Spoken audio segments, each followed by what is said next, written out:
Tandaan po natin, ang buhay po natin ay hindi po natin alam kung anong kahinatnan sa kinabukasan. Ang mahalaga lamang, dapat ay lagi po tayong handa at lagi tayong nasa Panginoon.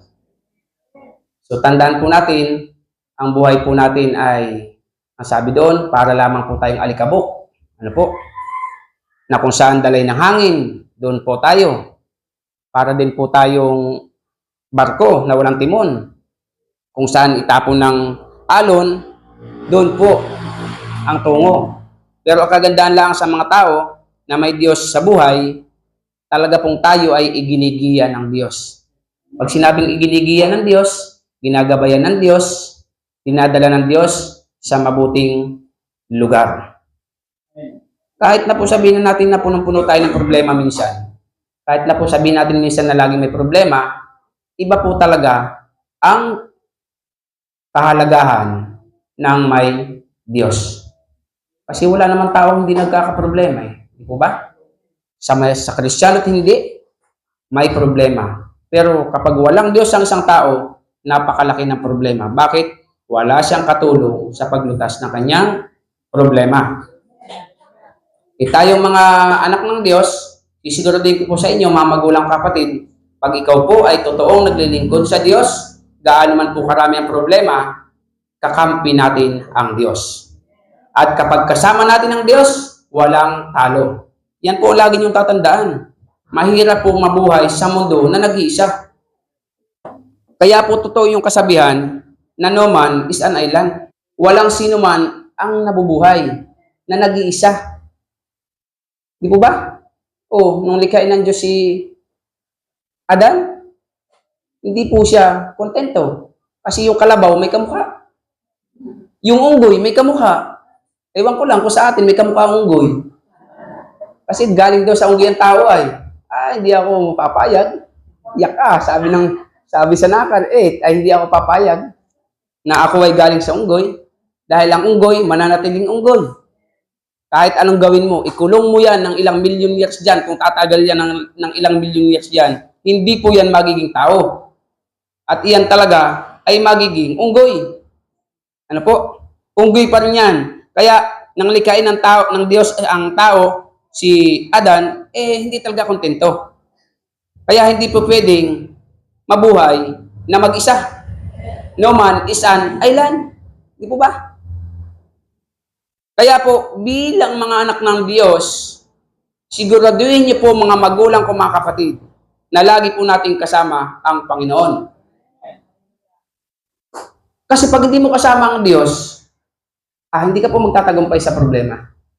Opo. Baka akala mo, pagpalagay na nating matalino ka nung ikinag-aaral, pagpalagay na nating ikaw ay summa cum laude, magna cum laude, ano po? Malalaman mo ang galing mo pag may pamilya ka na. Yan ang totoong kwento ng buhay. Marami tayong kilala, napakagaling nung nag-aaral. Ang tanong nung magkapamilya, ano ang kinahinatnan? Tunay na magaling, nagtatagumpay sa buhay. Diba? Madali lamang pong ipakita ang galing. Pero kailangan mapatunayan mo kung gaano ka kagaling. Kapag ikay naglilingkod sa Diyos, sisiguraduhin ko mga kapatid, magtatagumpay ka po sa iyong buhay sa mundong ito. Kahit hindi tayo mayaman. Aminado naman tayo na hindi talaga tayo mayaman eh. Hindi din naman mahirap. Kasi ang mahirap po, walang makain na minsan. So, doon lang tayo sa gitna. Kumakain 3 beses isang araw, hindi kinakapos. Doon tayo sa gitna, katamtamang level. Pero sisiguraduhin ko sa inyo mga kapatid, ang problema, pagsubok, wala pong pinipiling antas ng pamumuhay. Hindi porke mayaman ka, hindi ka na magkakaproblema. Minsan nga po, yung mayaman, yun ang malalaking problema eh. Di ba?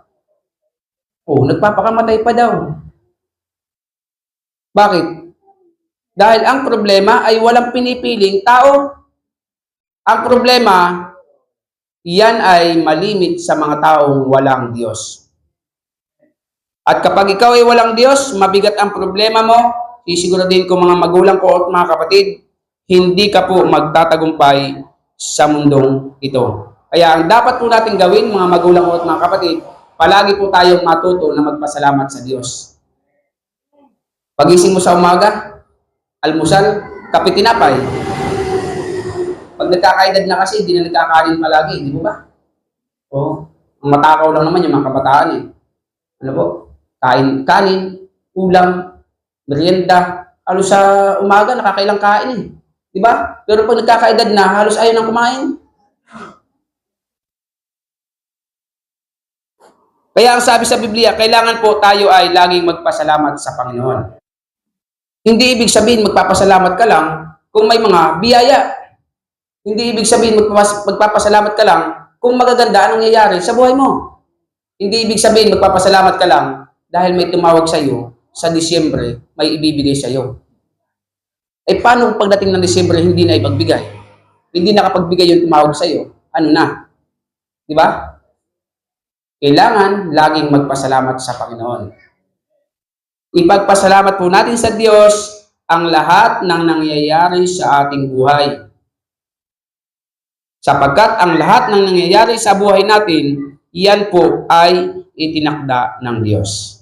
Ang dapat lamang natin gawin, ipagpasalamat natin sa Panginoon. Paano yung pastor yung nangyayari sa akin na minsan hindi maganda? Minsan, puro problema. Ano po? Sabi sa Biblia, lahat ng mga nangyayari sa mundong ito ay itinakda ng Diyos. At ang sabi niya, magpasalamat lamang tayo sa Panginoon. So sa mabuti at sa tingin natin ay hindi mabuti, magpasalamat po tayo sa Diyos. Bakit? Dahil alam ng Diyos kaya nangyari sa iyan, alam ng Diyos na kaya mo yan. Kasi minsan, ang tao, lalo na yung mga taong walang Diyos sa buhay, kapag nagkakaproblema, di ba? Minsan sinisisi ang Diyos. Bakit pa ako sinilang? Ano po? Bakit nangyari sa akin ito? Di ba? Laging bakit? Pero ang totoo niya, kapag ikinaglilingkod sa Diyos, yan po ay mauunawaan mo. At yan po ay mapagtatagumpayan mo. Bakit? Dahil palaging nandyan ang ating Panginoon. Ang sabi nga po sa aklat ng unang Pedro 1:3, pasalamatan natin ang Diyos at Ama ng ating Panginoong Jesucristo dahil sa laki ng habag niya sa atin, tayo'y binigyan niya ng isang panibagong buhay sa pamamagitan ng muling pagkabuhay ni Jesucristo at ang nagbigay sa atin ng isang buhay na pag-asa. So sabi dito, lagi daw po nating pasalamatan palagi ang Diyos. Bakit? Dahil ang Diyos daw po ang nagbibigay sa atin lagi ng bagong buhay. Di ba? O sino ba ang nagbigay ng bagong buhay sa iyo? Di ba ang Diyos, ano ba ang buhay natin noon nung tayo wala pa sa Panginoon? Ano ba ang buhay ko noon nung wala pa sa Diyos? Natin, ninyo. Sino ba nagbago sa inyo? Di ba ang Panginoon? O, ipagpasalamat daw po natin lagi iyan sa Diyos. Bakit? Dahil lumipas ang maghapon. Ano po? Nakalagpas ka sa problema. Pagising mo kinaumagahan, panibagong buhay na naman. Nalalagpasan mo kahit may problema. Bakit? Dahil po yan sa biyaya ng Diyos. Kaya dapat ipagpasalamat mo sa Panginoon. Wala po tayong bagay na hindi po dapat ipagpasalamat sa ating Diyos. Dahil ang Diyos lamang ang nagbibigay ng magandang buhay sa bawat isa sa atin. Tandaan po natin mga magulang kapatid, ang kagandahan po ng buhay ay hindi lamang nakikita sa mga panglabas na nyo. Hindi lamang nakikita dahil sa ikaw ay maraming pera. Hindi lamang nakikita dahil sa ikaw ay may malaking bahay o maraming pamumuhay. Ang ganda po ng buhay, ito yung namumuhay ka ng payapa sa mundong ito. Kaya po ang kagandahan ng buhay, hindi po sa pera. Pangalawa lamang ang pera. Kung may kapayapaan ka na, may Diyos ka, may pera ka pa, ikaw na yata ang pinagpala. Kapatid, mamigay ka naman. Puhunan ng iyong mga kapatid sa pananampalataya. Kaya pag may yumaman dito sa atin, magbigay naman po kayo. O kaya magpahiram na lang ng walang tubo. sa mga gustong magnegosyo. Ang kapayapaan, ang kagandahan ng buhay, wala po sa maraming pera. O, manood kayo ng balita. 37 million ba ang halaga ng luxury car? Isa lang yon. Ang daming luxury car niyan. Ang tanong, may kapayapaan ba siya sa buhay ngayon? Ngayong ginigisa siya sa Senado. At pag nagkamali, ikukontempt siya. Pag sinabi contempt, ikukulong siya sa Senado. At pag nagkataon-taon at napatunayan siya guilty, kulong talaga siya. Ang daming pera, ang tanong, may kapayapaan. Pero tayong hindi naman mayayaman, isiguro din kung tayo may kapayapaan. Bakit? Ang taong may kapayapaan, nakapaglalakad po yan sa lansangan ng walang kinatatakutan. Pero pag ang isang tao ay naglalakad sa langsangan na para pong daga na takot sa pusa, wala pong kapayapaan yan. Iyan yung mga tao na walang Diyos. Kaya po, kahit tayo ay walang pera, kahit hindi po tayo mayaman, magpasalamat ka sa Diyos kung mayroon ka na pong kapayapaan. Dahil ang kapayapaan, hindi kayang bilhin.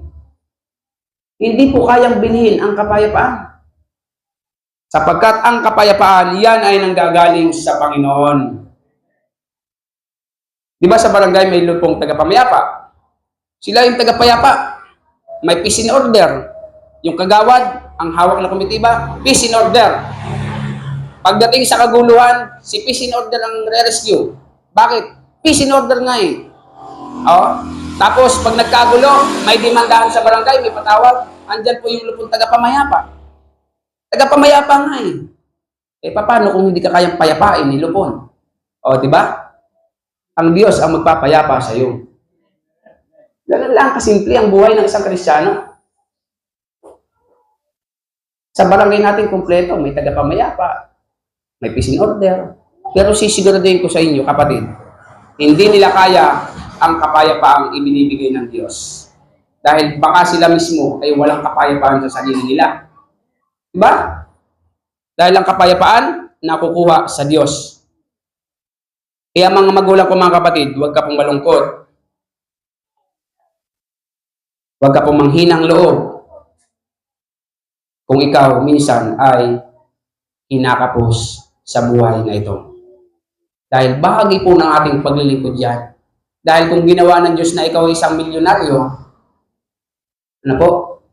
isang bilyonaryo, at isang trilyonaryo, baka ikaw na po ang ginigisa sa Senado.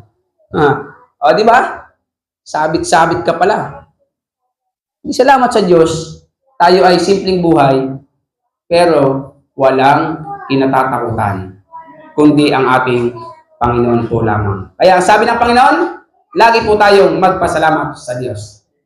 So ano man ang nangyari sa buhay mo, may sakit ka man, wala ka mang pera, or ano man ang nangyari sa pamilya mo, magpasalamat po tayo sa Panginoon. Lamang ang may alam.